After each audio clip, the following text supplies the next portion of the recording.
Today I will be reading a book called A Chair for My Mother by Vera B. Williams. A Chair for My Mother.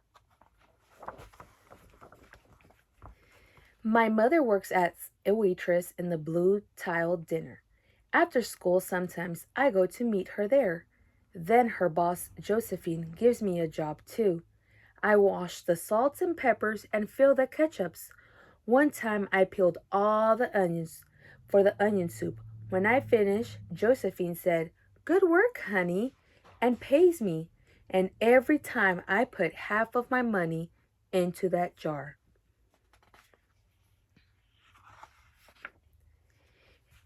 It takes a long time to fill a jar this big.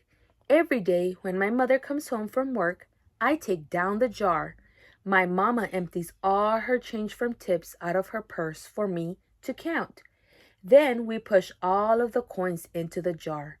Sometimes my mama is laughing when she comes home from work. Sometimes she's so tired she falls asleep while I count the money out into piles. Some days she has lots of tips.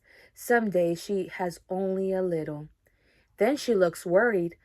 But each evening, every single shiny coin goes into the jar. We sit in the kitchen to count the tips. Usually, Grandma sits with us too. While we count, she likes to hum.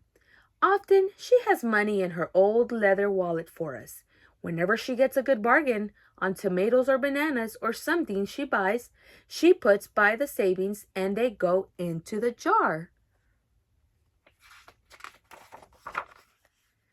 When we can't get a single other coin into the jar, we are going to take out all the money and go and buy a chair.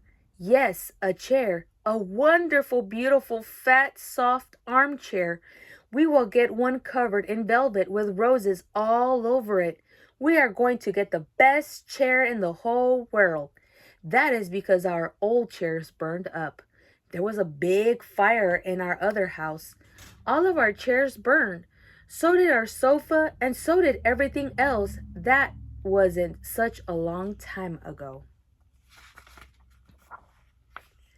My mother and I were coming home from buying new shoes. I had new sandals. She had new pumps. We were walking to our house from the bus.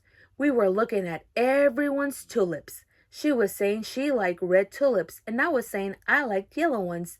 Then we came to our block. Right outside our house stood two big fire engines. I could see lots of smoke. Tall orange flames come out of the roof. All the neighbors stood in a bunch across the street. Mama grabbed my hand and we ran. My Uncle Sandy saw us and ran to us. Mama yelled, "Where's Mother?" I yelled. "Where's my grandma?" My Aunt Ida waved and shouted, "She's here, she's here. She's here, okay? Don't worry." Grandma was all right.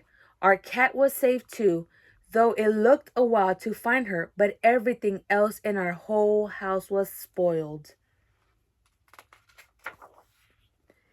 What was left of the house was turned to charcoal and ashes. We went to stay with my mother's sister, Aunt Ida, and Uncle Sandy. Then we were able to move into the apartment downstairs. We painted the walls yellow. The floors were all shiny, but the rooms were very empty.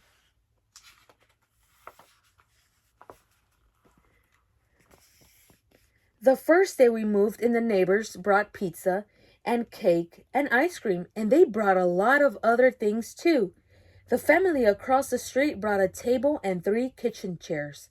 The very old man next door gave us a bed from him when his children were little. My other grandpa brought us his beautiful rug. My mother's other sister, Sally, had made us red and white curtains. Mama's boss, Josephine, brought pots and pans, silverware and dishes. My cousin brought me her own stuffed bear. Everyone clapped when my grandma made a speech. "You are all the kindest people," she said, and we thank you very, very much. It's lucky we're young and can start all over.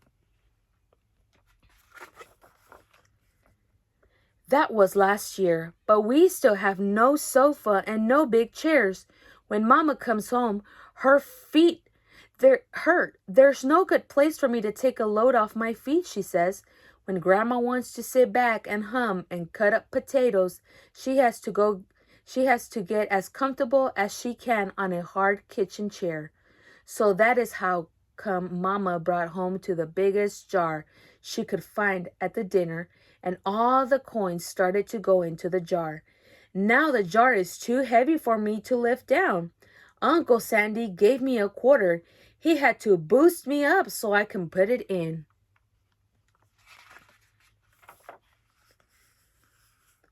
After supper, Mama and Grandma and I stood in front of the jar. Well, I never would have believed it, but I guess it's full, Mama said. My mother brought home little paper wrappers for the nickels and the dimes and the quarters. I counted them all out and wrapped them all up. On my mother's days off, we took all the coins to the bank. The bank exchanged them for $10 bills. Then we took the bus downtown to shop for our chair. We shopped through four furniture stores. We tried out big chairs and smaller chairs, high chairs and low chairs, soft chairs and harder ones. Grandma said she felt like Goldilocks in the Three Bears, trying out all the chairs.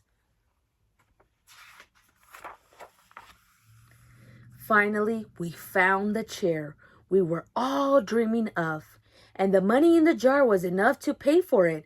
We called Aunt Ida and Uncle Sandy. They came right down in their pickup truck to drive the chair home for us. They knew we couldn't wait for it to be delivered.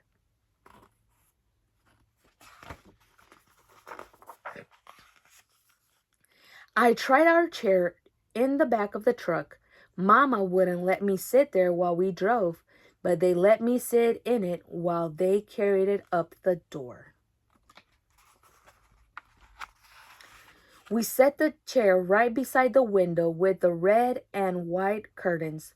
Grandma and Mama and I sat in it while Aunt Ida took our picture. Now Grandma sits in it and talks with people going by in the daytime. Mama sits down and watches the news on TV when she comes home from her job. After supper, I sit with her and she can reach up and turn out the light if I fall asleep in her lap. The end.